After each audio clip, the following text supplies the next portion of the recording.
Bonjour à tous et bienvenue dans Voyons voir. Dans ce numéro direction Vaux-en-Velin, à quelques kilomètres de Lyon, c'est ici que se trouve le plus grand parc de miniatures animées de France. Vous êtes à Mini World. Ici, la vie est en modèle réduit, 100% fait maison. Une belle histoire derrière ces mini-mondes modernes, rigolos et animés. Camilla, bonjour. Merci beaucoup de nous accueillir au sein de Mini World Lyon. Alors ici, on est au cœur du monde, mais en miniature. C'est un projet fou, un challenge, mais qui cartonne en ce moment. Alors justement, comment est-ce que ce projet est sorti de terre? C'était quand que l'aventure a démarré? Alors, donc le projet naît de Richard Richartet, le président, qui commence en 2012. Donc en 2012, vraiment, il a l'idée de construire des mondes miniatures animés. En 2013, il a créé son entreprise et le parc a ouvert en 2016. Donc on a vraiment ouvert les portes le 30 juin 2016, il y a 2 ans. Alors de quelle façon est-ce que Richard s'est organisé pour mener à bien le projet? Je sais qu'ici, les équipes sont locales ou alors françaises. Ça, il y tenait. Oui, tout à fait. Donc il a voulu organiser un casting. Il s'est dit qu'il n'avait pas envie de faire ça en mode recrutement un peu basique. Il a préféré donc faire un casting à la Top Chef, c'est comment il l'a appelé. Pour avoir du coup des gens, alors c'est des passionnés, c'est des gens qui viennent vraiment du milieu de la maquette, autant que des passionnés de miniature, donc qui avaient pas forcément autant d'expérience que les autres, mais le but c'était vraiment que ce soit une équipe qui débordait d'énergie, voilà, exactement, d'envie de faire, de construire, de fantaisie, vraiment dans l'esprit de Mini World. Et c'est comme ça qu'il a sélectionné du coup la toute première partie de nos constructeurs de monde. Une vingtaine de maquettistes travaillent à Mini World. En 2 ans et plus de 70 000 heures de travail, ils ont confectionné 3 mini-mondes, la ville, la montagne et la campagne. À chaque décor, son lot de personnages, de véhicules, de végétation et d'éléments animés. Également, les odeurs et les ambiances ont été réfléchies. Même l'humour, car des jeux de mots et des personnages bien connus s'invitent discrètement dans des mini-scènes. Pourquoi est-ce que ce challenge fou marche d'après vous? Parce que c'est vrai qu'à l'ère du numérique, du toujours plus, du 3D, de la sensation, ici on arrive à captiver les enfants et les adultes. Pourquoi ça marche? Qu'est-ce qu'il y a dans ces mondes qui nous attirent en fait? Alors, en fait, ce ne sont pas des maquettes figées, entre guillemets, c'est vraiment des mondes miniatures animés. Donc là, vous avez des animations, vous avez énormément de petites scènes de vie, il y a énormément d'humour aussi. Et l'idée, c'est que ce soit vraiment mis en scène d'une façon féerique pour que ça intéresse justement les enfants et les adultes qui ne doivent pas forcément être passionnés de miniatures pour s'aventurer dans le parc et y trouver leur compte. Donc il y a des animations, il y a énormément de scènes de vie avec des références culturelles, donc autant à des films qu'à des dessins animés. Oui, on a cru voir un Bob l'éponge dans une mer dans l'Inde. Exactement, il y en a plein, ils sont vraiment disséminés de partout.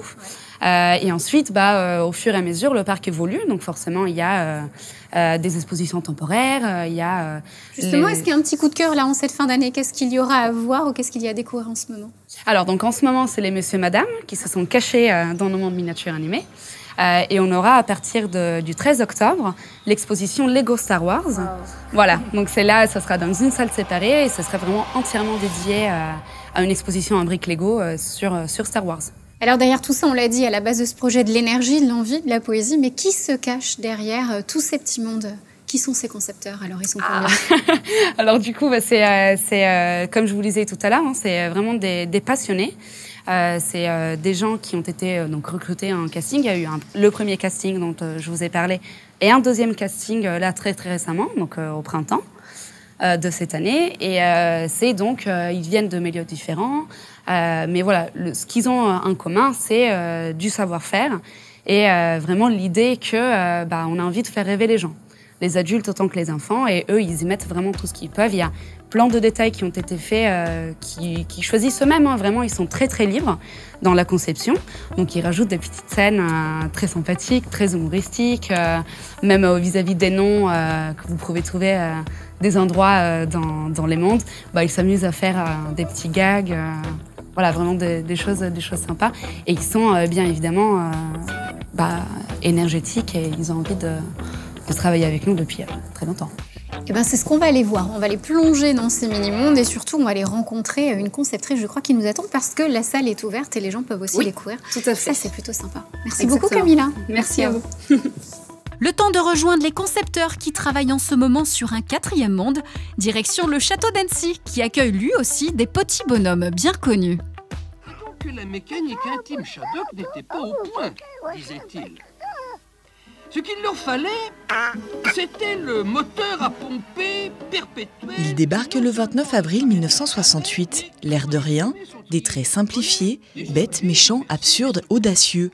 Les Shadok font leur entrée sur les écrans français et le pays se divise. Ça a été une sorte de petite bombe télévisuelle puisque les Français se sont vraiment divisés sur cette ovni présentée à la télévision, à une époque où la télévision était quelque chose de quand même de très sérieux. C'était la voix officielle de la France. Et là, il y avait à la télévision un service de recherche qui était dirigé par Pierre Schaeffer, un théoricien de la musique concrète, et qui essayait de trouver de nouvelles formules. Les gens qui étaient contre, le premier reproche, c'était que c'était laid.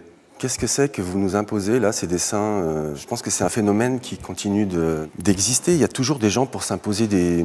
Soit qu'on leur impose des difficultés de production, soit ils se les imposent eux-mêmes. Et donc, ça donne des films... à la limite, oui, il y a juste l'essentiel visuel. Tout tient sur la narration. Dans l'exposition consacrée aux petits oiseaux devenus célèbres, on retrouve le courrier des lecteurs, une épopée qui dure depuis 50 ans. L'exposition Shadokorama replonge les visiteurs dans l'époque et dans cette aventure animée à travers 300 œuvres. Même si Jacques Rouxel s'est toujours défendu d'être un reflet des problèmes et de critiquer son époque ou ses contemporains. Et en réalité, on se rend compte que tous les problèmes de son époque sont présents à travers les différents épisodes des Shadok. Qui pompent, l'un des principes de base du Shadok de base, c'est de pomper. Et en fait, évidemment, ça fait une référence directe au travail. Je pompe, donc je suis. S'il n'y a pas de solution, c'est qu'il n'y a pas de problème. Il vaut mieux mobiliser son intelligence sur des conneries que mobiliser sa connerie sur des choses intelligentes. Un univers shadokien à découvrir ou redécouvrir jusqu'au 15 octobre au château d'Annecy. Nous sommes de retour à Mini World Lyon, le plus grand parc de miniatures animé de France. Depuis quelques mois, un 4e monde prend forme, la réalisation à échelle réduite de la ville de Lyon. Un challenge fastidieux mais motivant pour l'équipe des concepteurs. Anaïs, bonjour. Bonjour. Merci beaucoup de prendre le temps pour nous. On est au cœur d'un nouveau monde qui se construit, c'est la ville de Lyon. Vous en faites partie depuis mars du début d'année. Alors, pourquoi vouloir prendre part au projet Mini World Lyon en tant que conceptrice de monde, constructrice de monde? C'est un beau projet, c'est grand, c'est à une échelle très grande. Au 87e, on travaille et voilà, c'est beau, c'est un projet magique. Unique. Alors, oui. Votre métier, on ne connaît pas tant que ça. On parle de maquettiste, de concepteur, constructeur. Concrètement, qu'est-ce que vous faites sur un tel projet? On construit tout. Le terrain, les bâtiments, la végétation, les animations. Ça bouge et voilà. Au niveau de ces mondes qui sont créés, certains sont virtuels, d'autres réels. Où sont les difficultés, clairement? Par exemple, on est dans la ville de Lyon, vous avez travaillé sur l'église Saint-Georges, des monuments aussi, place de la République. Est-ce que c'est plus compliqué de faire du vrai? C'est vrai qu'on est moins libre, du coup, sur le côté artistique, mais on essaie de se rapprocher au mieux de la réalité. On travaille à partir de photos, de Google Maps. On va parfois même sur place pour... être au plus proche de la réalité et être vraiment dans l'environnement. Et voilà. Et après, on met toujours un petit peu notre patte aussi dessus. Alors, au niveau des outils qui sont à votre disposition, vous partez de quoi concrètement? On a par exemple des photos. La réalité, c'est quoi? C'est des schémas, des vues en 3D sur ordinateur. Comment vous partez de la base, par exemple, d'un bâtiment, l'église Saint-Nizier, sur lequel vous travaillez? On se renseigne vraiment à partir de 3D sur Google Maps. Vraiment, c'est notre outil de travail. Des images, on va prendre des photos sur place. Et puis après, pour les implantations du bâtiment, par exemple, c'est vraiment à partir du cadastre, par exemple.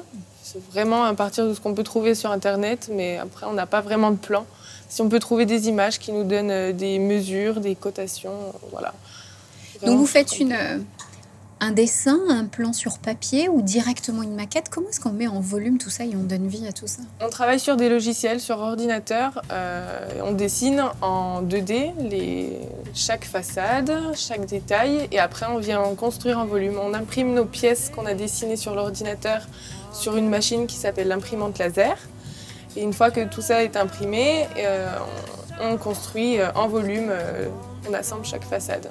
Quand on regarde les mondes, on a l'impression qu'il y a du vrai, du bois, il y a du végétal, il y a de la pierre. Est-ce que c'est vrai ou non? Quels sont les matériaux que vous avez à disposition?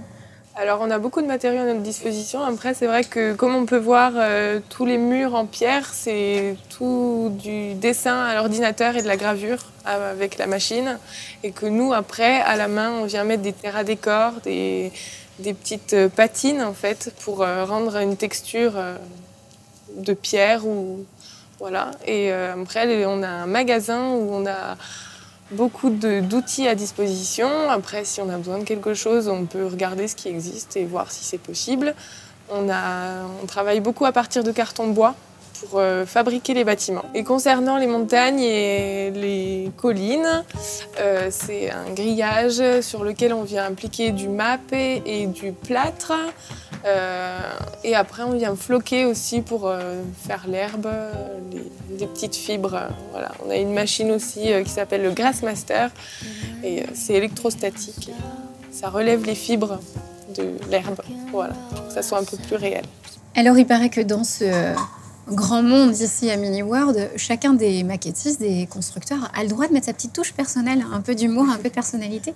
Quelle est la signature, Anaïs? Comment on peut savoir que c'est vous qui avez fait un bâtiment? Une date, un dessin, ça dépend. Chacun a sa patte. Ouais. Chacun a sa patte. Il faut ouvrir l'œil et regarder en détail. Merci beaucoup, Anaïs. Et puis, je vous laisse retourner au travail. Merci.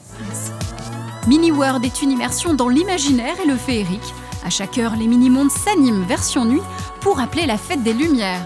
Un spectacle unique qui n'a rien à envier aux grands. Alors à bon entendeur.